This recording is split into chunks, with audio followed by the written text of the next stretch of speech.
are back. The time is now.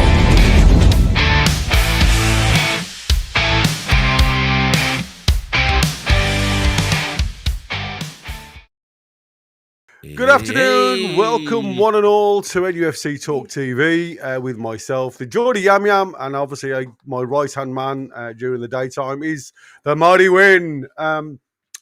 A very happy mate. I'm going to say, I might add. Absolutely. He's got the sun always shining Eddie team sheet. I'm going to Eddie team sheet. What the flicking hell am I on about? T-shirt. Oh, there you go. I've just been looking at the team sheet and what potentially could be the game, the squad against Forest. That's why I've got team sheet on my brain.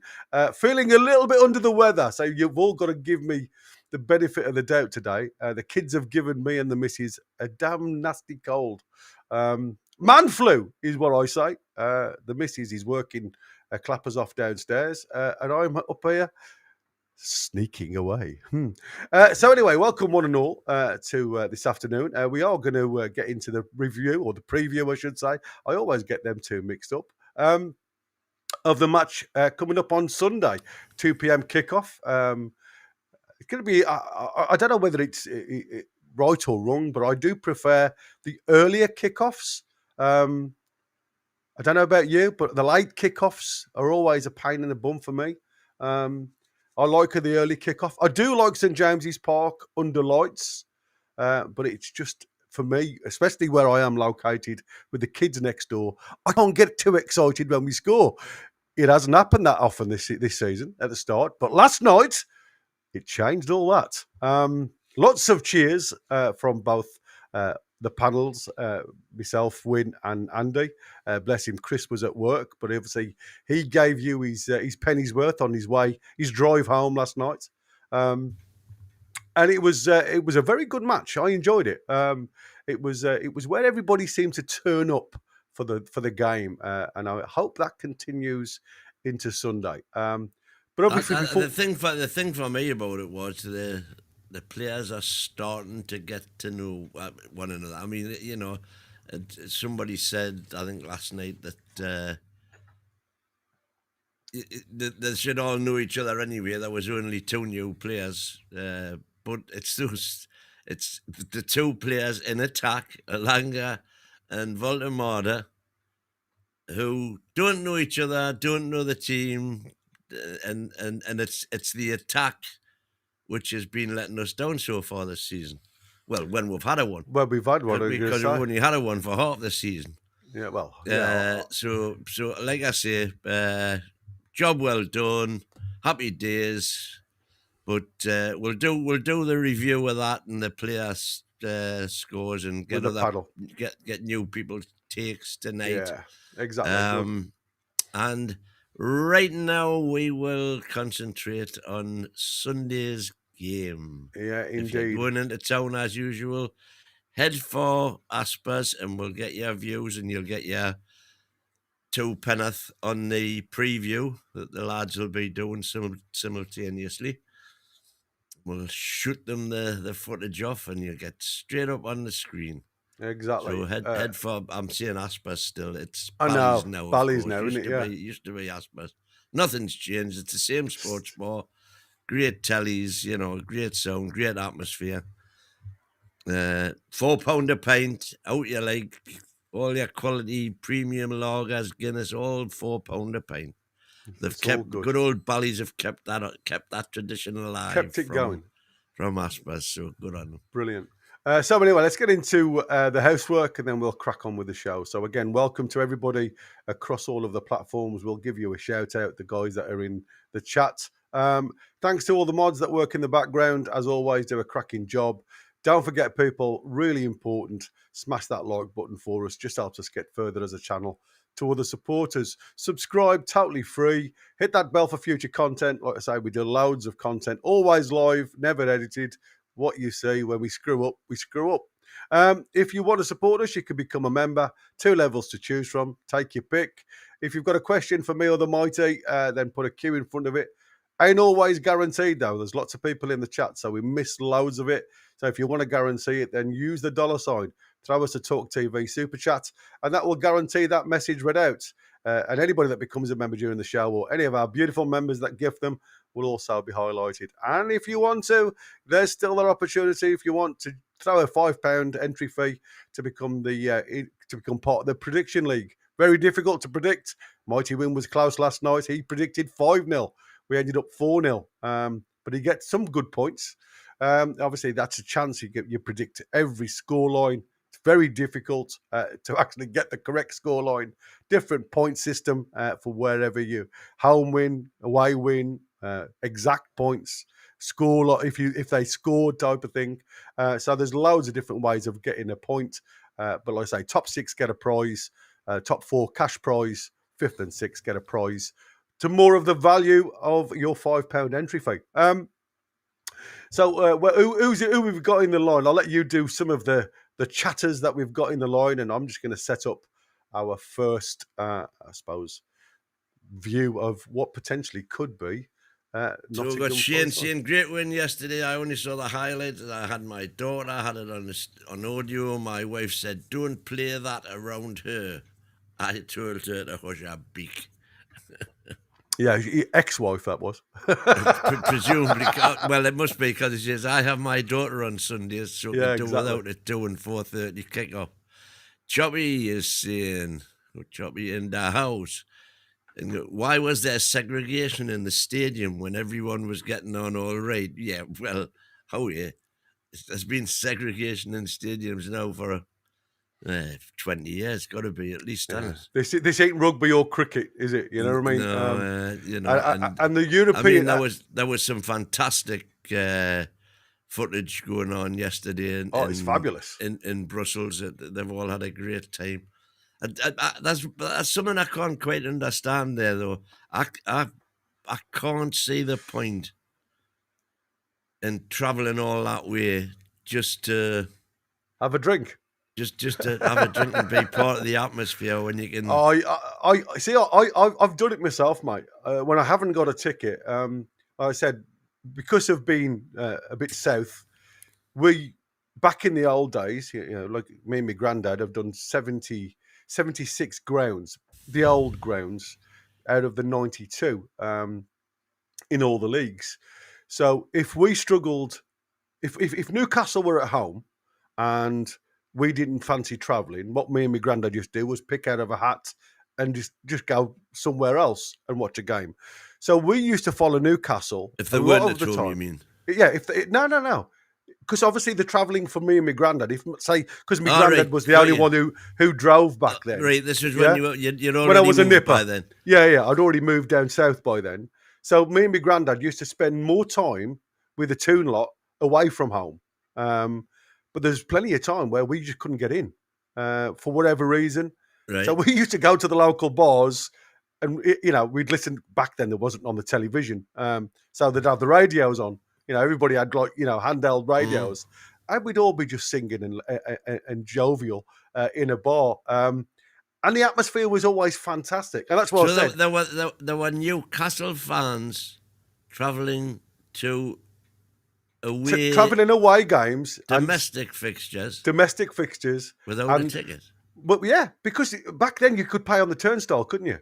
Yeah, that's why I couldn't understand how you couldn't get in. Yeah, well, it was because they never shut the very, very rare did they shut the turnstile. No, I mean when you could stand. That's always been my grief. That back in the day when we were, when I was going home and away every game, paying at the turnstiles, we've got no loyalty points to show for that. No, nothing. None That's at what all. I said. Not a I thing. would have had hundreds of them. Yeah, absolutely. Well done, Iniesta. Hit the likes, folks. That's a big pull. But I'll tell you something now. The atmosphere, it doesn't matter where you were. But it seems really, like I say, yesterday in Brussels, it seemed as though every bar that was filmed seemed to be, I mean, even before the game, it was as typical Geordie on tour, laugh, joke, and feel the love. Yeah, let's have a look here. Oh, here we go. Sir Galahad, question: keep Burn at left back, or Hall comes in to offer more attacking? Well, strangely, James Cuff saying, "Can we get Dan Burn up front now, please? I'd just like to see Chris's reaction." Yeah, it's an interesting one. Now, listen, I've said it before. I think the biggest problem and the biggest criticism I have over Eddie Howe is trying to keep everybody happy, and you can't do that. You can't do that as a coach. The only, like I say, for me, I'm going to go this Sunday, right? For me, Lewis Hall's coming back into the squad. He needs to get match fit. He needs to get match sharp. The only way you're going to get him match sharp is to give him game time. Now, 15 minutes here and there isn't going to get him up to match sharpness. But has Eddie Howe got the kahunas to drop the big names? And we've seen and heard that Botman doesn't feel happy being dropped. So for me, there's an opportunity for Shaw to come back in for Chow, which I find absolutely crazy. There's a chance that Byrne will start at left back instead of Lewis Hall because, again, he won't want to make a change. Now, has he done the right decision? Well, at the end of the day, you can say that Byrne hasn't really had a bad game. Lewis Hall did look really rusty when he came on. So the evidence is pointing to virtually an unchanged squad, if I'm honest with you. Because what we've seen is Malik Chow can operate at right back if we need to. We've got Fabian Shaw, Lascelles available on the bench to come in. And Lewis Hall can drop in at left back. So for me, I think the back four will be totally unchanged. I've put my predicted lineup, and the only one I have missed out, believe it or not, is the big lad up top. I think it's going to be a virtually same team that started against USG last night. I don't think there'll be a change. And the reasons why I said that. And do you think that's a good thing or a bad thing? It could work for you and it can work against you. But what I saw against USG away from home is everybody turned up. Now, against Nottingham Forest, you've got players that used to play for Forest. So Alanga's going to be wanting a start. I think if he brings Murphy in for this game, you could see a 360 change in the mentality of Alanga again, because he hasn't looked happy. Last night, he got man of the match by all the pundits. Some will agree with that, some won't. I gave it for Voltamada only because of his link-up play. I'm not saying he was the best player on the park because I don't think he was. But for me, again, the way he included players in the side, I think that, I just enjoyed watching him play up top. But Elanga did have a good game. And I think if he drops any player from the side that had a good game, because everybody turned up against USG, I think there's going to be repercussions. I think there will be a chance where this could fall heavily on his shoulders, on Eddie Howe's shoulders. And I totally agree with that. And by the way, this game is arguably more important than the USG. I know that sounds stupid. Well, but this is a must-win game. I mean, it comes to something when we start the off of October, aren't we? 6 points from 6 games, worst start under Eddie Howe's tenure, and we're already on about it's a must-win game. Yeah, and I think it is. So here we go. This is what I've put on. And apologies because I haven't had time to put in some of their new recruits, so I've just added them. So this Forest, let's have a look at Forest for a brief time, because obviously this is a side that they had against Mackems, right? And I was gutted, if I'm honest with you, because, well, not gutted, but it's typical Postecoglou, right? Some of their most influential players were on the bench. And I couldn't understand why you would play at home against the Mackems a 4-5-1 system. right? When you've got some of your really high-end players that have performed fantastically well, like Morgan Gibbs-White, who plays in that 10 role, and it bit them on the bum because the Mackems come out winning 1-0. But when you look at what system they played and their passing lanes, and I'll put it up in a minute once we've got through the team. Playing this 4-5-1 system, they seem to average the ball down the width, very little come through the middle, and the Mackems just literally blocked it. They just blocked everything going up to Chris Wood. And they didn't ever look. Again, we've been critical of Newcastle because the link-up play between midfield and forward line has often been awry. Non-existent. Yeah, so Forest under Postecoglou have seemed to be very, very similar. So for me, it was a little bit of a strange setup under Postecoglou, if I'm honest with you. And I've looked at the only thing I thought about that was, is this Postecoglou saying that it's not the way we are. It's not the way we are. Well, trying to say, look, I can change me tactics and be less adventurous, shall we say? Yeah. And as you say, he came a cropper. Gibbs White on the bench was just unbelievable for me. Absolutely crazy. Let's do some background, because obviously we've got to start looking at where Forest have come from. So strong 24-25 season. Forest finished 7th in the Premier League, delivering their first return to Europe in nearly 3 decades.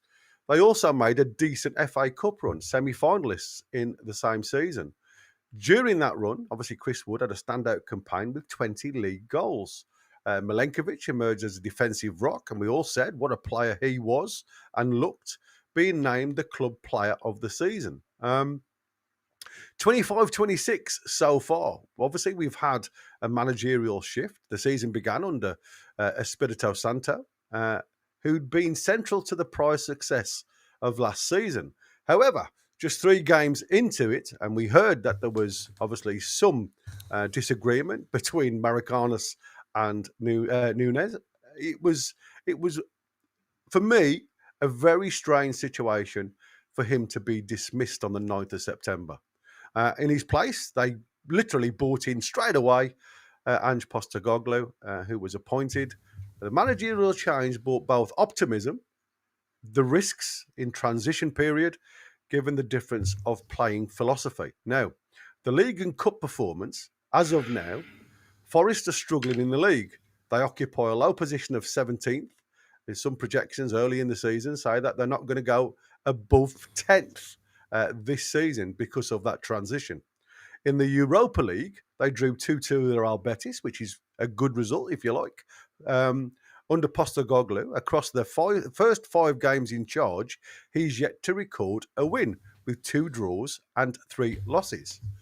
One recent match to note was the 1-0 loss, like I said, to the Mackems, a result of an intensified scrutiny from the fans about the new manager's philosophy in the football.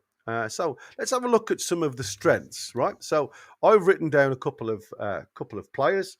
So talent in attack, creative midfield. Morgan Gibbs-White remains a massive key figure and has committed a long-term contract. New signing, Igor Jesus, is showing promise and challenging Chris Wood for a starting role. Chris Wood didn't get substituted until the 90th minute. They are creating chances under Postecoglou's high possession with forward intent. And again, a lot of that seemed to come down the wings. And it seems as though they are looking for that ball across into the box for Chris Wood. But again, the delivery of the ball has been somewhat lacking. Hence, it's a very similar situation to Newcastle. So in the defensive backbone, you've got Milenkovic and his defensive partner helped deliver consistency last season. Obviously, we've had a problem because they have lost one of them through injury, which is no fault of their own. So it seems as if there's a weakness in that back line at the minute. So when you look at the fan morale in the European nights, the return to European competition is a major emotional boost, especially at home.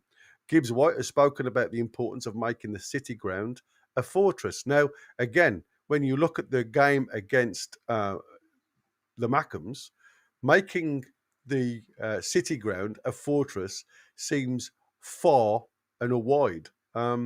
So when you look at their weaknesses at the minute, the transition pains and the results are not following performance. Like I said, they look very good in midfield. They look very well controlled. Again, a lot of pace. They've got a bit of quality in there with Dominguez, McAtee and Anderson. We know what Anderson can do. He was one of their players that played excellently last season. Seems to be playing in a slightly different role under Postecoglou. Tactical inflexibility is a problem for them, and overcommitment. When you look at when you call out Postecoglou for sticking rigidly to his style, even when results demand pragmatism, the high line and aggressive style can leave large gaps for counterattacks. And I think for me that's been the standout. Last season under Nunes, they drew players on and then broke with the likes of Alanga's pace into the space committed by the opposition. This season, it seems as though they've gone more to Newcastle style of play. And you know where Postecoglou is with his high line, where he pushes everybody into the opposition half. And he seems to be compressing style of play. But again, have they got the quality to do that style of football? It looks on the contrary. So with squad depth and rotation, you've got balance in domestic and European competitions, may stretch them. Even though they've got a big squad, they have brought in some really good players. With Douglas Luiz is expected to miss quite a few matches. Zinchenko has groin soreness. The pressure's mounting. A winless start will invite scrutiny from fans, media and ownership. And we know what Maricanas is like. If he's not getting the results, it soon will start to fracture. And the departure of Nuno came amid tensions with the club hierarchy, suggesting off-pitch pressures are non-trivial. Kevin Bell's there saying, remember, Forest have got Europa League game tonight. Tonight, yeah. So they've got one less game to prepare and will hate the trip to SJP. Our players will be fresher than Forest regardless. Play them all again.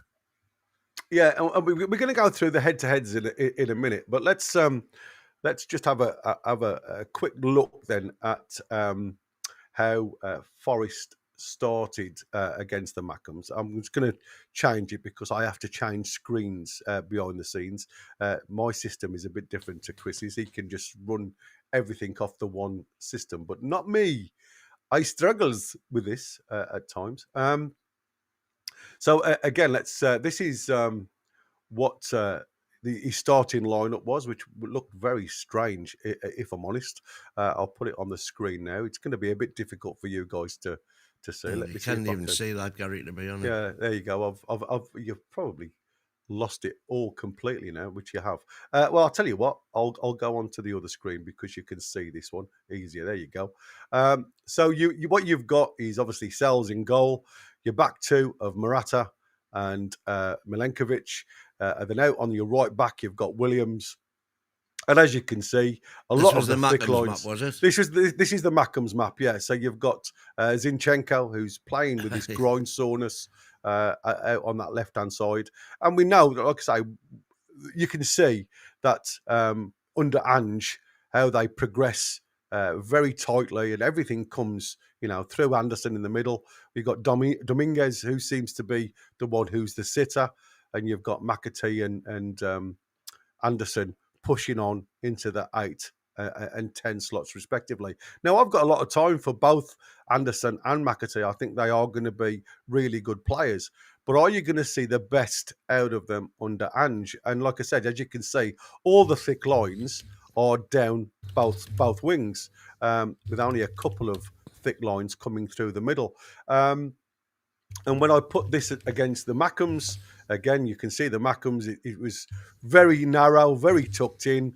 Their spider web allowed Nottingham Forest to come onto them. And like I say, you've only got 3 players really in the in the Nottingham Forest half. So again, that was the reasons why I said about making the City ground a fortress under Ange. But the high line will always be a problem because unless you've got pace in the defence, you're never really going to get many opportunities unless you get the ball in the net, which they seem to be struggling with. So, what I'm going to ask you, Win, do you see a similar performance at Newcastle? I am supremely confident for Sunday. The way Forest are playing this season, I mean, we all said last season, and it happened towards the end of the season, that sooner or later they were going to get found out. Chris Wood's remarkable season. Yeah. But by the way, how much of that was due to Elanga being there, who's not there any longer, of course. Yeah. Elanga no longer. That was easy for you to say. Yeah, it just came to me like that. Boo! So, they were getting results last season. Can you remember the way we played at the start of last season? Yeah. We were playing crap, but we were somehow getting results. And that's what Forest have been doing all this season. Now, it's funny, isn't it, that Chris, God bless him, was saying the same about Liverpool this season. Liverpool they've been bang lucky this season, getting some of the results that they've got, and it's not sustainable. You've got to start playing and earning points sooner or later. You cannot just rely on, what does he say? You can't count on luck, but luck counts. And Liverpool have had that more than their fair share. But, Palace, last week, is this the chickens coming home to roost? And it was very much that way with Forest last season. And they kept on doing it and kept on doing it. And, everybody was saying, a bit like Newcastle in 22-23, when everybody was, all the punters were saying, they can't keep it up, they can't keep it up. We did. But we were playing good football then. We were playing really well. And so it didn't come to an end. Forest never really got going playing good football. No. And so they were getting battered at times, weren't they? And we're now seeing the aftermath of that they're really carrying on this season, where they finished off last season, and they're doing it without one of their most influential players in Anthony Elanga. So I think this is why I say it's a must-win game, because I think Forest are going to struggle to get further up the table. There's no easy games for them. No, definitely not. And again, with Ange, will he concentrate on the Conference League? Because that's what he did at Spurs. They had a dreadful Premier League season, but won the Europa. So, will he hang on to his job there in the same manner? So will he put all his eggs into the Europa? Well, whatever they call it now, Europa Conference League tonight, at the expense of Sunday. And again, that just plays into our hands. And they're there for the taking. And it was also, last night was the first time we'd seen a starting lineup with Elanga, Voltemada and Gordon, who I believe are our best right winger, left winger and centre forward, or striker, call them what you will. and that's the first time we've seen it, and didn't it show? Oh, absolutely. You know, And it was lovely to see Elanga have a good game, to be fair. And like I said, yeah. for me, and I do think a lot of it is, unfortunately, Eddie Howe, if you like. We talk about Ange Ball and things like that with the way they progress the ball forward. I do think it's taken a while for Elanga to understand his role under Eddie Howe now. And like I say, Eddie Howe does like that defensive thought as well as the attacking out. And I thought he did really well yesterday, Elanga, on both sections of that game. Even though, I'll say it as I see it, I thought USG were poor. Once we'd understood what they were trying to do, and that was get the ball early to the front men. And I thought the front men, the couple of times where they caused us a little bit of trouble with their runs, and there was only really one clear-cut opportunity, if you like, that he put wide. But apart from that, I thought our defence looked really good. And under that midfield, like I say, I find it hard.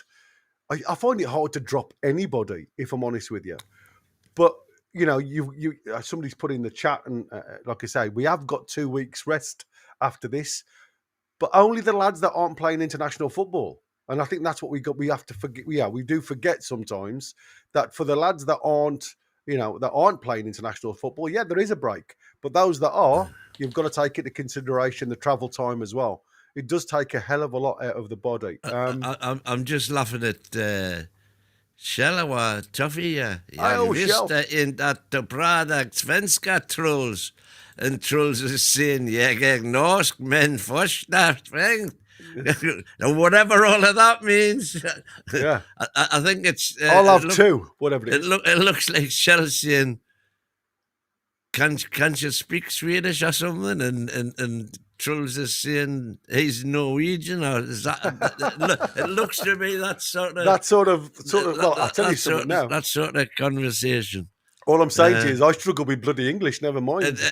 Anyway, interesting to see it in the chat. Sorry to interrupt there. No, it's fine. It tickled me fancy.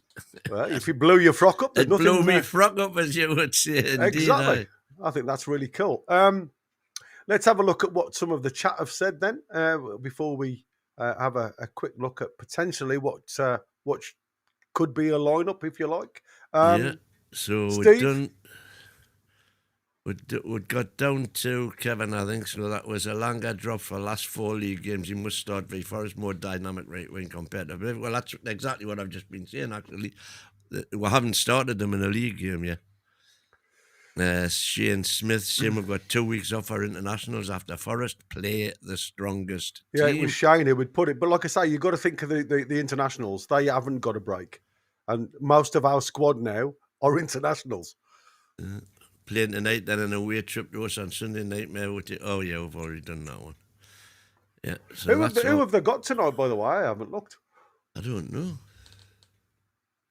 I don't rightly know. I don't rightly know, lad. Forest. I haven't got a clue. Oh, I know how we can do it quickly. It means your channel is now being shut down. What's that? Oh, okay. Today, UEFA Europa League, Conference League is the night Conference League. I can't even see Forest. It's got to be on tonight, hasn't it? We'll have it. We'll find it. They're in the Europa League, man. That's why. Oh, that's right. Of course, because Crystal Palace. Yeah. They moved them around, didn't they? Oh well, isn't that there? This is going to be interesting because they're at home to Midtjylland. All right. Danish club Midtjylland, who of course we have.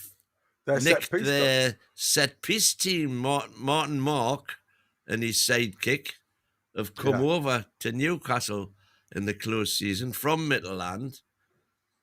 And it'll be interesting to see. I might watch that now with some interest. See how Midtjylland's set pieces are getting on. Because they've built all of their success in recent seasons, including, of course, winning the the Danish title on set. They are the epitome of set piece FC, which is what Arsenal are rapidly becoming. Yeah. So there you I'm go.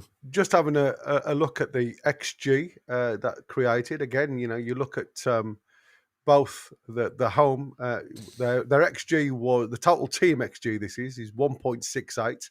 They had 22 shots, Forest, and only 6 shots on target. Now you look at the Mackems, were 1.66, with only having half the number of shots, 11, and only 3 on target. So you can see they completely dominated the middle of the park, Forest, and they were shooting from everywhere. But like I say, the quality of the finishing was absolutely awful. Iniesta saying Brentford owner Matthew Bennon is the co-owner of Midtjylland. So there you go. And I didn't know that. That's a Premier League team who are the co-owners of USG. Apparently, who was it again? Forget now.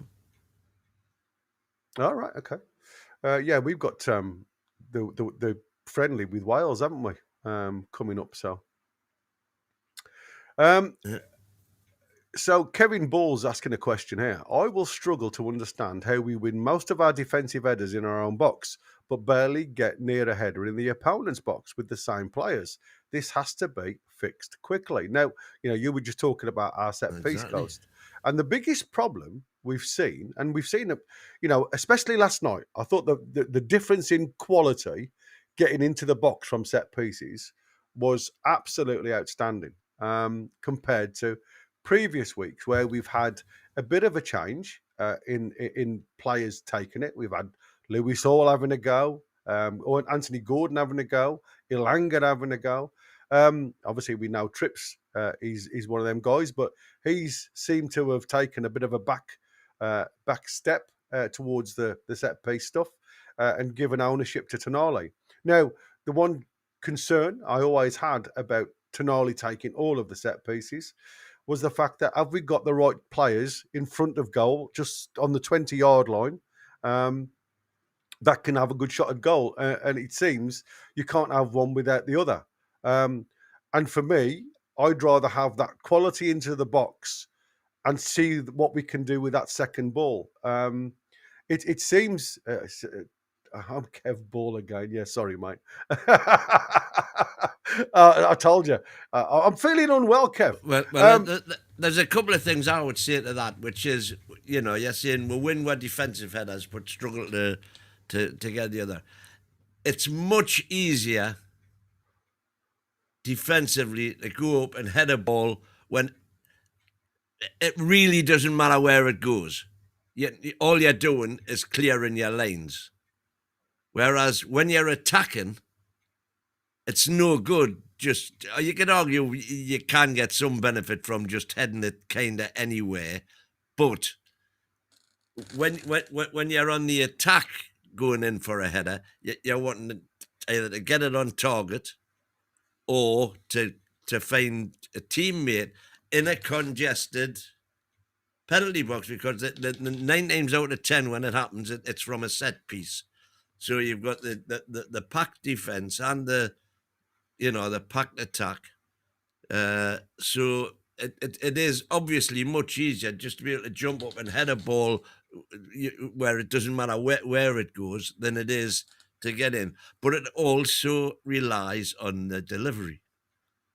And what we have been poor at, and last night there were a few corners that went straight to the first man. Yeah. But that's obviously a tactic that's been. I mean, I'm not being. If you think about past history, the flick on at the near post is a lot more dangerous than a ball directly into the box in and around the penalty spot. I think the biggest thing for me is, as you see in a defensive system where we defend the 6-yard box, so it's zonal marking with a few players then that go man for man. Where we look undone is when we are away from set pieces, when the ball comes in, like we saw against Arsenal, who, to me, if I'm honest with you, Arsenal have probably been the standout team, even though they haven't got all of the results. I think they have the strongest side that I've seen so far in the Premier League this season, across the park. I think if they could just have if they had a decent striker, I'm sure Rocarez will come good for them, in the long run. But if they got somebody who not only works the line like Jokeres does, but actually finishes as well, I think Arsenal would be very strong favourites to win the Premier League. But for me, where we struggle in the box, as you talk about dynamics within the box, is that ball whipped in. What we do with zonal marking as defenders compared to attacking, when we're up against man for man, we are totally different, because what you're facing there is somebody stopping the run. When you're zonal marking and attacking the ball in defence, you're running at the ball. So you've got more leverage, you've got more jumping. So it's a total different dynamics. So for me, when you're faced, I mean, you look at the goal. I hate zonal marking. Well, you'd rather go man for man. I like man for man, so you know what your job is, and you're not then with zonal marking. I find it, and you see it time and again. A player will run in behind a defender from nowhere and get a brilliant header in, because there isn't anybody actually on him. I much prefer man to man. So you know who your man is. If they get the ball, it's your fault. Okay, so how many goals have we conceded from set pieces? Arsenal for one.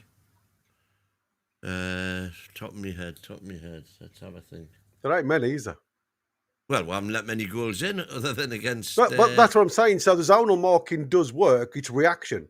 I think what you've got to start doing is, like I say, and this is where we I say come unstuck. But what seems to be for me, when you're in another instance, when the goalkeeper of the opposition, I take it you are a zonal marking fan then.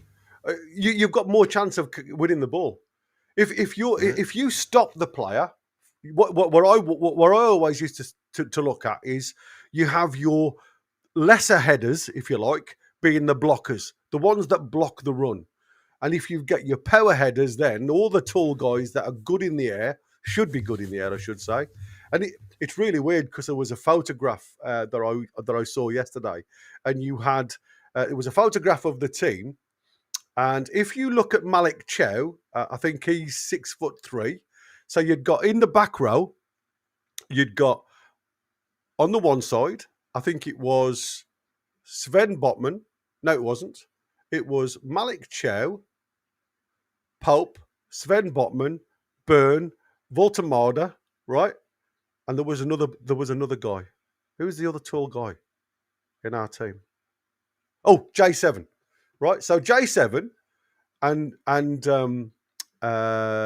Malik Chow were the two smallest in the back line, right? So against the 7 players, and it was like the land of giants. Before we kept on saying we've got to get bigger players. We are small. What a difference now the squad is. A good big one will always beat a good little one. But this is what I was saying. If you look at when you've got stoppers, like you've just said, if you've got stoppers, you've got to have the right stoppers. Look at Dan Burns' header in the Carabao Cup final, up against a good player, but just hadn't got the competition or the competitiveness to stop the run. And Dan Burn didn't have to jump high to guide that ball into the far corner. So for me, it's a case of you've got to have the right players in the right zonal marking areas to challenge the ball. Zonal marking will always be good if you attack the ball. And it's exactly the same when we're attacking. For me, I think we're too static in the box. I would rather see the big lads, as you see a lot of the teams do now, and Arsenal have been absolutely phenomenal at this. All of the big lads stay away from the danger areas. You've got them 15 yards away sometimes on the edge of the That's box. what we did for our last corner yesterday, because I remarked on it in commentary. I said, oh, look, we're all staying outside the 6 yard box. And if you remember, I said, well, is this when Dan Burns going to run round the back? And that's exactly what he did. Yeah. And I think that's far more effective. You know, Absolutely. You're on about unbalanced marking pairs. I mean, none typified more than McAllister marking Dan Burn in the cup final. Yeah, well, that's what I said. That's what I said. You know, if you go man for man and you go tight marking, then you've got to have the players that are going to be grappling and holding that runner off. You still need that in a defensive zone, if you like. But I always think if you've got the ability to watch the flight of the ball, and that's where it counts. It's watching the flight of the ball. So what undoes a lot of players, and that's why I said you look at the balls that we've conceded against, at goals against us. Sorry. In the air, the flight, it's been those whipped balls. Royce did it, you know, when Marino scored that glancing header for the equaliser at Arsenal. It was that early run with the whipped ball in, you know what I mean? And that's what I keep saying. If you can get the technical side of the cross in, and that's what Tonali does well. Yes, he doesn't always get the right area, but because he puts that much pace on the ball, you don't have to use the neck muscles to get the power on the ball. You just need to put your head onto it. Now, again, the lady luck always going to be with you, like you said. I tell you what, it's not often Gavin say you'll never walk alone, agrees with me. Got to put that up. I agree with Wayne. There's more to think about while defending. When attacking, presumably, while defending, you just want it out of your box. You want it clear. It doesn't matter where it goes. You're absolutely right. But again, you know, it's like we've seen a lot of players in good positions. Anthony Gordon, when he played through the middle, how many times has he found himself in space because of the right ball being played into the box? But again, not a great technician when it comes to heading the ball. So it's about timing the jump. There's a number of things that make it effective in an attacking zone, like you say, compared to a defending zone, because all you're thinking about is clearing the ball, nothing else. Anything else? No, got a few match facts, courtesy of the BBC. Newcastle have won 6 of the last 7 league meetings with Forest, including their last 3 in a row. The 1-3 defeat in December 23, which we'll not go into. That was the nadir of the season, I would say, when Chris Wood got his hat-trick at the Park. More in succession. Last one, more in succession over the Tricky Trees. It was 1937 since we won 5 on the Grod. What's that? What? Nah, I don't know. Nottingham Forest have lost 8 of the last 9 league visits to Newcastle, conceding 24 goals in the process. Newcastle got 6 out of 6 in the Prem so far, their worst start to a season under Eddie Howe. It's the lowest total since Steve Bruce 21-22. But bear in mind who they've been against, because if you remember the other night when I said if you compare the exact same fixtures against the exact same teams, we're exactly where we were in 22-23 when we finished 4th. Forest have only won 5 points, with 80% of those accumulated by Espirito Santo.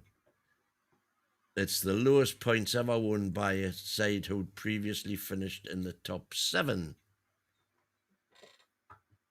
Newcastle have been on the wrong end of a 90th minute winning goal in 2 of their 3 home games. Obviously, we know what they were. Liverpool and Arse. Forest have won none of their first 3 league games under Postecoglou, with Andy Beattie in 1960, the last permanent Forest manager to win none of his first 4 in the league. So we'll be creating history there. However, Postecoglou has lost 11 of his last 15 Premier League games. Mm. This is a weird one. Newcastle have won 56.3% of all Premier League games against sides who also begin with N. Fancy that. Fucking hell. That's crazy. Who's thought that one out? This is the BBC. The only teams with a higher win ratio against teams beginning with the same name, with the same letter. Oh, Chelsea and Liverpool. My God. And Postecoglou won his first Premier League meeting with Newcastle United in December 23, but has lost the last three by an aggregate score of 8-2. Walter Marder has scored Nicky in his first two home Premier League appearances for Newcastle United. The only two players ever to do this, along with Nick. Oh, who would you reckon? Oh, I haven't got a clue. Alan Shearer and Sir Les. Oh, right. Oh, sorry. I was. So he's right, in very, very good company. Good hands. Yeah. Having enjoyed a 29.5% shot conversion rate under Espirito Santo, Chris Wood has failed to score with any of his 9 shots in 3 games since Postecoglou took charge. Yeah, exactly. So is this the real Chris Wood that we Is the know bubble and love? burst? Exactly. And how much of that is to do with the fact that Alanga's not there, I wonder? Well, it's like I said, it's quite comfortable. Again, when you don't see all of the goals, I'm saying I've seen a few of the Forest goals, and 3 of them were against us last season.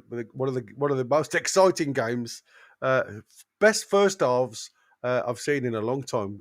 4 goals, and it was like, whoa, we just never looked like stop scoring. It could have been 8 or 9, as stupid as it looks, and then switch off in the second half and allow Forest to come right back into it.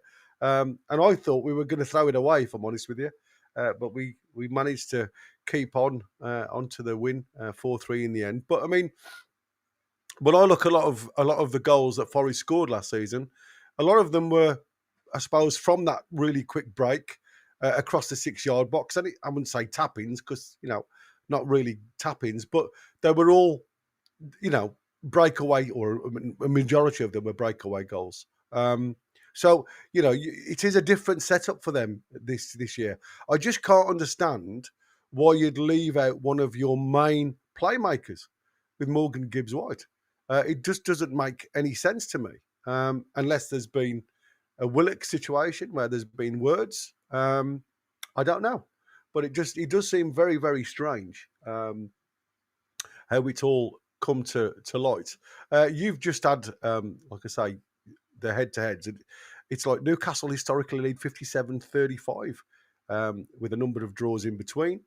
I've got 5-7 with Newcastle 4-3. Obviously have had wins, but more patchy Forest regarding the head-to-heads. The goals per match is interesting. Many recent head-to-head matches have been fairly high scoring, both teams scoring lots of action. So over 2.5 goals every time they've met in the most frequent games. So recent form, as you've said, if you look at Newcastle, coming off a strong Champions League performance, 4-0 win away at Union Saint-Gilloise, they have had some inconsistency in the Premier League. That's easy for you to see.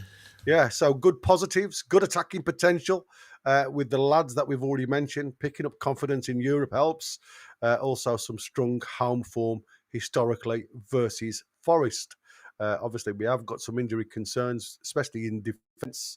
And you've also got a question, have we got enough in key areas in attack to make a difference? And again, when Asula come on last night, I thought he looked a different player.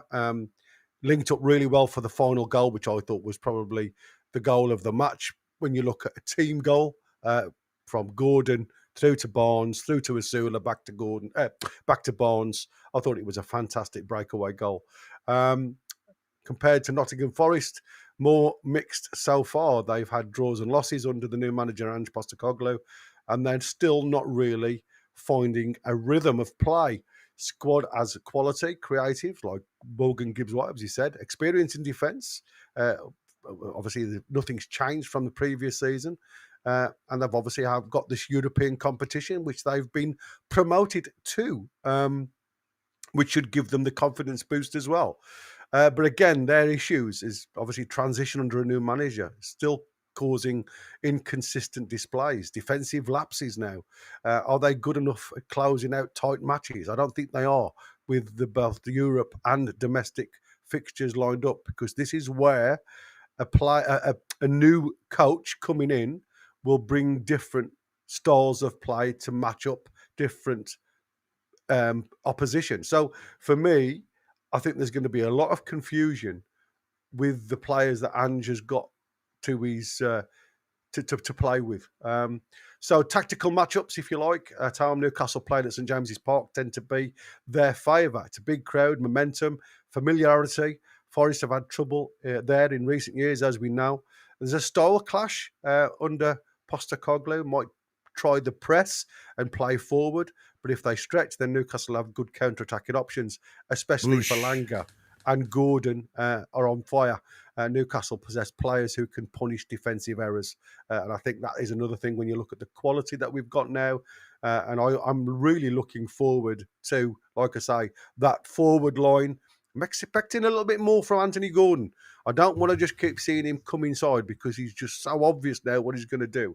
He needs to hit that line. There was one particular occasion last night when he had the opportunity to shove that ball up the wing and chase it, a la Alanga, and he couldn't side and lost the ball. That was the one play that he did yesterday that I was really disappointed at. He had the opportunity then to push and run, and would have been home and hosed. Yeah. And is he on autopilot kind of thing there? That it's what we do. Yeah, absolutely. If you look at goal expectations, given the past, there's a reasonable chance that this match will produce multiple goals. So I'm not expecting a drab 0-0. Commentators curse. Well, I tell you what, I am expecting a 0.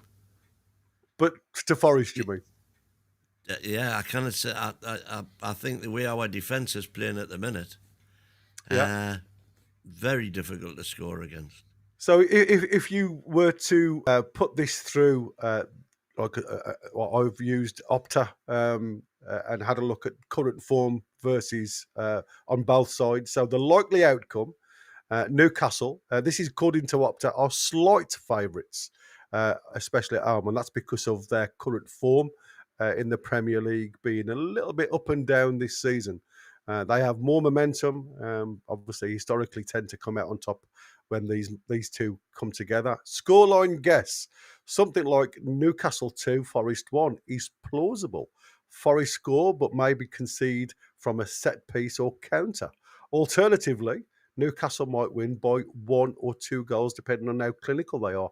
And again, that's been a big critical point of the Well, that's the point. Year. If you are looking historically, for when you're compiling those odds, if you're looking at the season so far, are you actually taking into consideration? Is the computer taking into consideration the fact that we played the first 3 games without a striker? Without a striker. Well, no, they just look at results, don't they? Exactly. So, and that's what I'm saying. So you have to look at this and take it with a pinch of salt. So key players, Newcastle attacking players who can exploit space will be important. And that's why I think, for me, keeping the same team, keeping that momentum, I think is paramount to getting a good result. Because for me now, there's no excuse. You can't say the lads don't know how to play. They're still getting used to each other. I think this is one of those perfect opportunities, knowing Ange Ball and what he's been like when he was at Spuds. We have got the chance to really counter the press and really work it to our advantage. We've got the players. It's just about delivering the goods. Let's get those partnerships up and running. It's like I said, it was never going to happen overnight. Yeah. And there are little green sprouts showing now. Belgian sprouts, Brussels sprouts showing that's beginning to happen, Yeah. So which augurs well for the future. So on this is what they call the Poisson model. If you look at the expected goals from Newcastle, is at the minute it's 1.6 versus Forest's 1.1. So again, you're looking at goals for both sides. Anybody that wants to be involved in the prediction score, I'm giving you all the insight here. Those numbers reflect Newcastle's home boost and recent attacking form versus Forest's more modest scoring rate early this season. If you want, I can rerun the model, but no, I don't want it because I'm happy with what you've just told me. So this is what Poisson are predicting: a 48.4% win for Newcastle, a 24.9, so I say 25% probable draw, and a 26% win for Forest. So again, massive favourites towards Newcastle. And 99.3 here. I tend to look at the bookmakers, and the bookmakers tend to get most things right, which is why they make the fortunes that they make. And I haven't seen a single bookie who's got Forest's win chances above 20%. Yeah, well, I've got they're all around about 19%. Yeah, the probable exact scoreline is 1-1. According to this model, which makes you laugh. I think there's going to be more than 2 goals in this. So there you go. Some insight into what is out there regarding the odds. But like you say, I think this has got the opportunity and the chances to be a cracking game of football. Different styles, if you like. I just want to see more of the same. Thank you very much. Yeah, but it's like I said, they're under a transition regarding coach.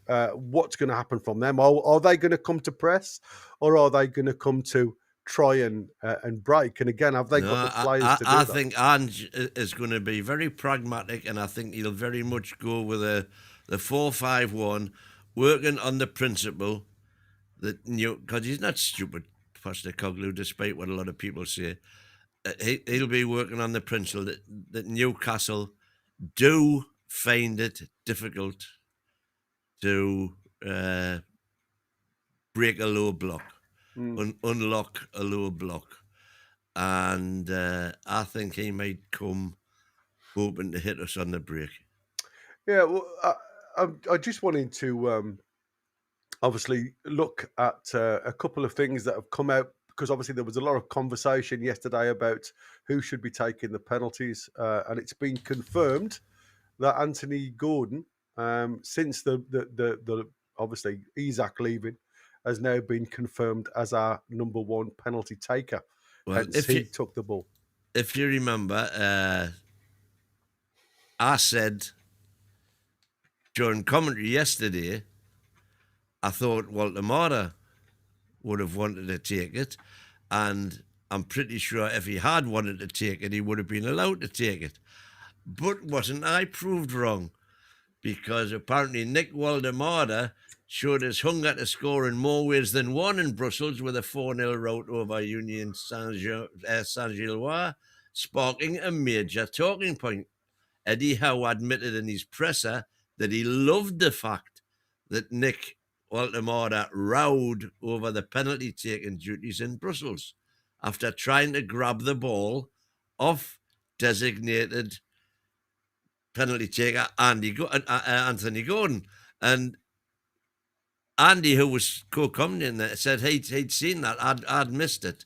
But he very kindly put it in the group in the corner in the group chat last night. The German international attempted to take the spot kick after Anthony Elanga was brought down in the box, but was held back and calmed down by Joey Linton. But Howe had no issues with Walter Mara's hunger to score, even if it did make things slightly more nervy for Gordon. Yeah.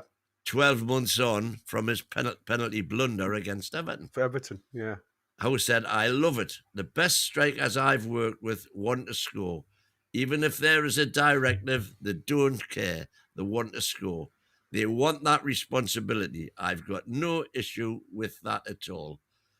But Walter Mara was the first to run over and celebrate with Gordon after the first goal. which took his tally to 3 in the Champions League this term.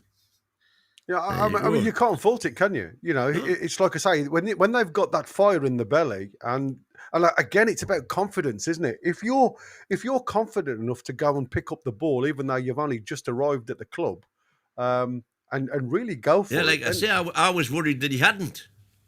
what picked up the ball? You know, when we were live, I was. It slightly concerned me that he didn't want to take it because I hadn't seen all that kerfuffle going on. Yeah, I mean, Ricky D is, for me, that's what Anthony Gordon's got to be starting to show. His XG from open play is absolutely abysmal. Yeah, He's not creating anything. He's not trying anything. I mean, he had a shot yesterday trying to put it in that top bin, but he needs to be more involved when it comes to open play football. And I don't see enough. Like I said, to me, he's become too easy for opposition to defend now because they know he's what he's going to do. Doesn't do enough to go down the wings. Champions League hat trick sounds better than one goal from your main man, says Martin Bland. Well, like I said, I mean, I think at the end of the day, it's all about, like I say, is he too nice? And I said this before, and I got shouted down. But he looks a happy guy, doesn't he? You know what I mean? Voldemort. He looks one of these lads that just gets on with it. And like I say, I didn't see what Andy saw yesterday. Well, like I say, I didn't see it. But going back to the Arsenal game, when he didn't go down, when he got chinned, A lot of respect for the lad. Is that Mr. Yeah. What we're saying is that what we want? Or is that not what we want? I'd have preferred he went down and got somebody sent off. Well, he said that, didn't he? He said maybe I have to change.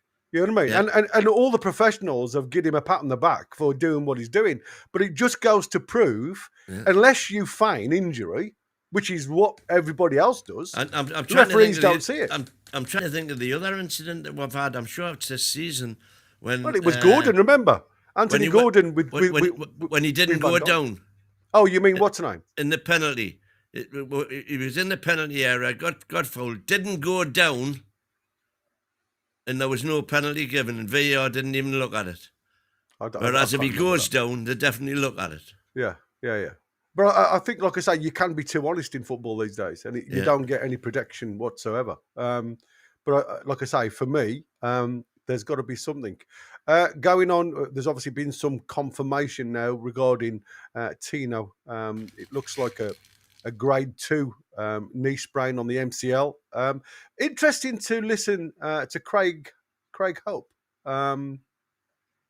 saying that it was done in the mid-air collision with Gabriel rather than hit the ground, which I find a little bit hard to clarify, if I'm honest with you, because that twisting motion when his foot come down seemed to be the crunch for me. But again, if he's had some inside knowledge from somebody, then fair play. But it looks like he's going to miss a few games, and he's looking to be coming back on the 29th of November. So the end of November versus Everton seems to be his return game. So he'll miss Forest, obviously, Brighton, Benfica, Fulham, Spurs, West Ham, Athletic Club, Brentford, Man City, and Marseille during the time he will be away. So yeah, it's going to be an interesting one. So there's plenty of time for Lewis Hall, and obviously now we've obviously got Burn back at left back. What I'd like to see on Sunday is same lineup, and then maybe on, assuming everything's going according to plan, maybe on the hour, why not? Or maybe it's even half time if we're doing really well. Keith Downer, you're right, not Craig Hope, Keith Downer. Then thanks, James. Then swap, take Burn off, but put Hall on for the second, because Big Dan could do with the rest anyway. He's been virtually ever present, so let's give him a bit of time. I've just got a little funny here for everyone. the tickled. Why is that? Oh, wait a minute, that one there, man. There we go. There you go. I've got it here. Look, it's on. Oh, you Da-da-da! there you go. Look at that. It's beautiful. Oh, there's no sound, Jack. You've got to put your sound on.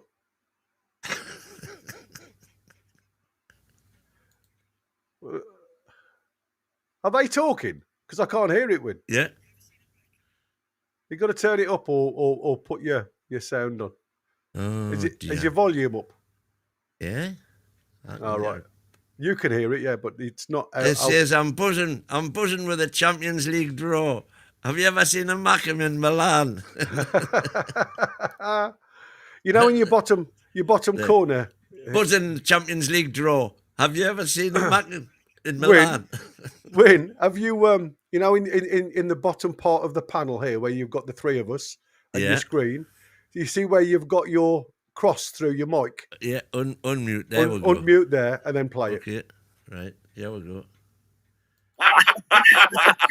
Buzzing with the Champions League draw. You ever seen a Mackem in Milan? There you go. There you go. You see, you've learned something new every day. Brilliant. Love it. I mean, like I say, there was technology et moi. Exactly. There's been some fantastic stuff, I must admit.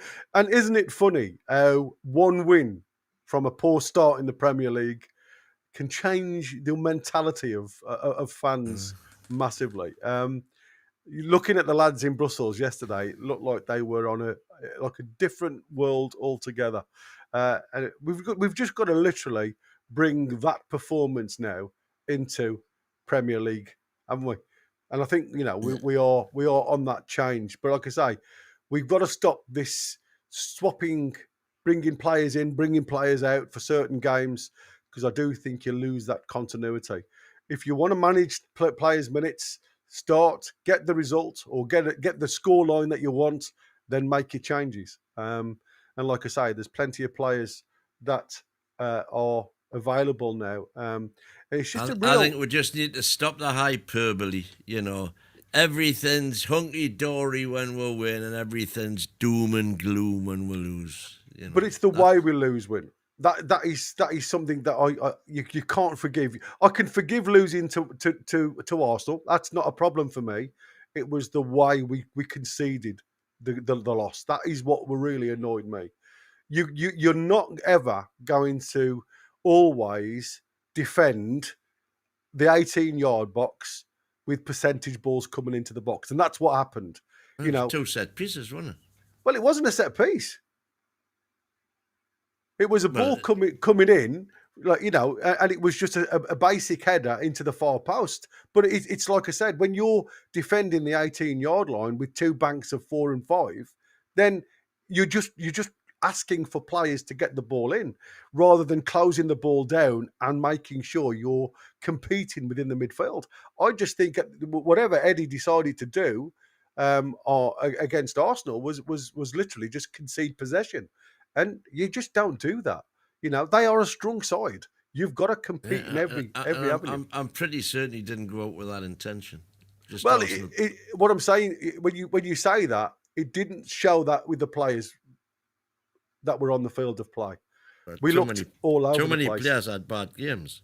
Well, I just think there was too many defenders. That is the problem. There was too many defenders trying to defend the 18-yard box, and there was no out ball. And every time the ball went out, it went straight to a red shirt, and it was coming straight back at us. Getting back onto my corner syndrome as well, aren't we? Because it blows my mind why the hell, when we are defending a corner, if we stick Alanga and Gordon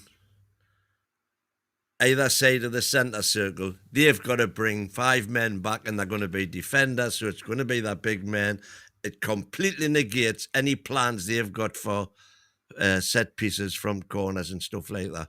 Yeah. That's what it did. It just blew my mind. And nobody does it now at all. Nobody does it. It was a common thing back in the day, and everybody stopped doing it. So now you just get all the congestion and the pulling and tugging, and That's the other thing as well. By the way, I'd love VAR to come in and just start giving penalties for pushing and shoving. But it soon put an end to it. Oh, absolutely. Yeah, absolutely. I mean, there's quite a bit of news out there. Somebody's just sent me something that I'm just having a quick look to make sure it. Oh, I don't know what this is. Oh, I suppose I've got to put this up. This is hilarious. Thank you for this. This is a picture that's come in. Oh, hold on. Let's make sure I can. Oh, it looks like the rat. Yeah, absolutely. It's not. It's a version of, but I understand the sentiment behind it. There you go. I miss Jacob Murphy. Well, there's been some great comments. That's AI, isn't it? There's been some great comments in the thing saying we've sold you the eye rat for 130 million. We can give you the Charger for 200 million. The Murphy Charger to go with the yeah. I mean, I think that was a really good thing though from War Flags, wasn't it? You know the Alexander the Great banner that they had when obviously Isaac was us. They've actually given that to Bradford for Alexander Graham, their coach, for when they come up. It was handed to them, the fans, so they can obviously have Alexander the Great now at their own ground. Very good. So I thought that was a really nice touch. A nice touch indeed. Well, that's it really. That is us covering the thing. Like I say, I think it is going to be a goal fest. Like I say, we'll be back on later on tonight, 9:00, where we'll be doing the predictions, scores of players from last night's game. Covering the scores and getting a few more views on what's going on, and we'll be doing a bit of news that's out there. If there is anything, obviously there's inside Piff's thinking on Alexander Isak has come up from Mark Douglas. So we are going to be looking at. I've had quite enough of the rat. Thank you. Yeah, I'm going to say I'm not really interested in that crap anymore. To be fair. But we will be doing a look at that, and then obviously we've got the press tomorrow morning. We will gloat at his demise. Indeed, we will. Let's do that then. So, thanks everybody from watching. Thank you all so much for joining us again today. Anybody in the chat that we need Let's to have a look what we've got. Before we go? I've got to put this in for Paul. We can't keep Byrne at left back. I know Wynne loves the bloke, but last night he was exposed over and over. This again, perceived wisdom. When was he exposed over and over last night? Nonsense. Are you acquiring a feeder club from... I'll tell you who it was. It's Palace that own... the Palace owners have got a majority share in USG. I've just remembered. And so someone was asking in the chat early doors, are you in favour? Should we get a feeder club in South America or somewhere? It was Ginyasa. Are you acquiring a feeder club from European South American League, or are you against multi-club ownership? Well, I'm not against it, but it can be costly. It can be detrimental if you're a European side, but if they go elsewhere, South American Crystal side, Palace found it to their detriment. Yeah, absolutely. Statistics show that taking short corners, then crossing from a different angle, results in more goals than direct corner. I'm sure the first Arsenal goal was exactly that. A corner was passed back, and then the ball was put in. I need to check. Yeah, that's what I said. But that's open play, then, isn't it? It's not from the set piece. Well, it is, but it's not. It's open play. It's like when we scored. It was a set piece that they worked on. Yeah, so it's a short ball, and then it was played back to Royce, who whipped the the ball in. Piece still, isn't it? No, it's second phase. Jiggly, it is Bell. Well, Gary likes to call me Paul, but it's becoming ongoing. Oh, that's Kevin Yeah, Ball, Kevin Bell. Kevin Bell, whatever. Yeah. Oh dear. We've had some never get success in the past by Bruno sneaking in at the back post, a couple of headers and a volley against Forest last year. Sometimes predictable was having so many big players. It is, and that's why I Yeah. said you have to utilise your players to be decoys.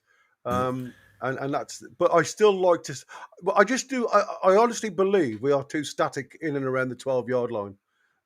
We've got to be more. And as I said, sometimes you're better to come away from it, and that will either make them go zonal, and then you attack the ball from afar.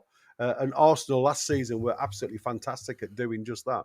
And I just think we're just a bit too static in the box. Kevin Bell said it was 4-3 in February. I've never been more annoyed with winner course because we were absolutely cruising. Somebody said it was 4 goals in 11 minutes, and it was ridiculous. I was, it just went bash. My bum never hit the seat in the Gallagher end. It was ridiculous. Yeah, I win, Gary. I think our performances are improving.